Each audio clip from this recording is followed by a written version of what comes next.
खबर कटनी से है, जहां कटनी जिले में भाजपा से बगावत का सिलसिला थमने का नाम नहीं ले रहा है। अब पूर्व नगर निगम अध्यक्ष संतोष शुक्ला ने अपनी बागी तेवर दिखाते हुए विधानसभा चुनाव लड़ने का ऐलान कर दिया है। गुरुवार को संतोष शुक्ला ने पत्रकार वार्ता आयोजित कर भाजपा से तीसरी बार उम्मीदवार बनाए गए संदीप जायसवाल पर कई संगीन आरोप मढ़े हैं। उन्होंने कहा कि नगर निगम चुनाव में उन्होंने पार्टी में रहकर भीतरघात किया था। भाजपा ने जिसे महापौर प्रत्याशी बनाया था, मैं उसी वार्ड से पार्षद का चुनाव लड़ा। सब कुछ मैंने देखा है। उन्होंने जिस तरह से भीतरघात किया था, मैं उस तरह से नहीं करूंगा। मैं जो भी लड़ाई लड़ूंगा वहाँ सामने आकर लड़ूंगा। पार्टी ने उनके खिलाफ कार्यवाही करने की बजाय उन्हें ही फिर से उम्मीदवार घोषित कर दिया है। दंड देने के बजाय पारितोषिक दे रही है।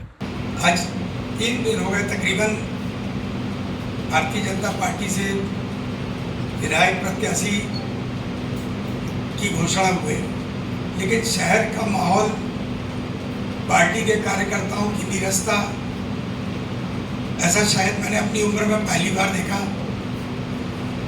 ऐसा लगा कि शायद पार्टी से कहीं गलत चयन हो गया है। हमारे सम्मानीय विधायक जी जो पूर्व में पार्षद भी रह चुके हैं, 2 बार महापौर रह चुके हैं, 2 बार विधायक रह चुके हैं,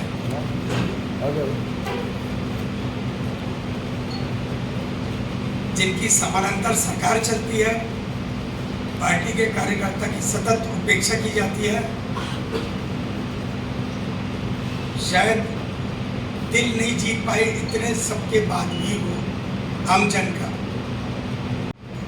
ये तो आम जनमानस बता सकेगा। और दूसरी चीज यह है भैया कि अभी बीते वक्त में जो महापौर के चुनाव में माननीय विधायक जी ने काम किया था, कहीं ना कहीं उसका आक्रोश है। हम पार्टी के साथ वफादारी से लगे थे, ज्योति विनय दीक्षित जी के साथ ईमानदारी से लगे थे। उसके बाद जब परिणाम विरोध में गए और इस भीतरघात के कारण ये कहीं ना कहीं असंतोष व्यक्त करता है। क्योंकि अब आप विरोध में आ गए तो आपका अगला स्टेप क्या होगा? अगर पार्टी हो सकता है कि आपके ऊपर पार्टी विरोधी गतिविधियों के कारण कोई कार्रवाई कर दे, या आपका क्या निर्दलीय लड़ने का मन है, क्या है रणनीति क्या है? मैं 5 बार, एक बार मेरी माताजी 4 बार का पार्षद हूँ, भिन्न वार्डों से लड़ा हूँ भैया। मुझे जनता बनाती है। मैं 3 बार कांग्रेस से पार्षद रह चुका हूँ, अभी भाजपा से हूँ। मैं किसी पार्टी की बुराई नहीं करूँगा। कांग्रेस ने भी मेरे को बहुत सम्मान दिया और भारतीय जनता पार्टी ने भी मुझे नगर निगम कटनी के अध्यक्ष पद पर आसीन किया।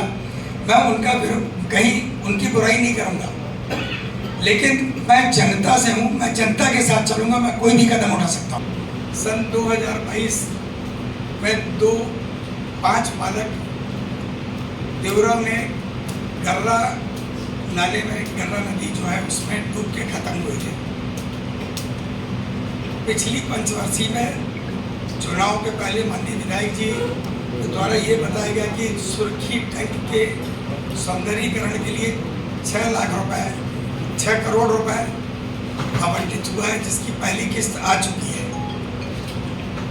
यदि सुर्खी टैंक का सौंदर्यीकरण का काम सतत किया जाता और हो गया होता, तो जो हमारे शहर के बच्चे अलग अलग नदियों, टैंकों, तालाबों में घूमने जाते हैं और इस तरीके के हादसे हो जाते, वो हादसे कभी नहीं होते। और आज भी आप सुर्खी टैंक की स्थिति देखेंगे, शायद रेलिंग और थोड़ी सी सड़क के अलावा कोई काम नहीं हुआ। कटनी से सुमित मलिक की रिपोर्ट, TV1 इंडिया न्यूज।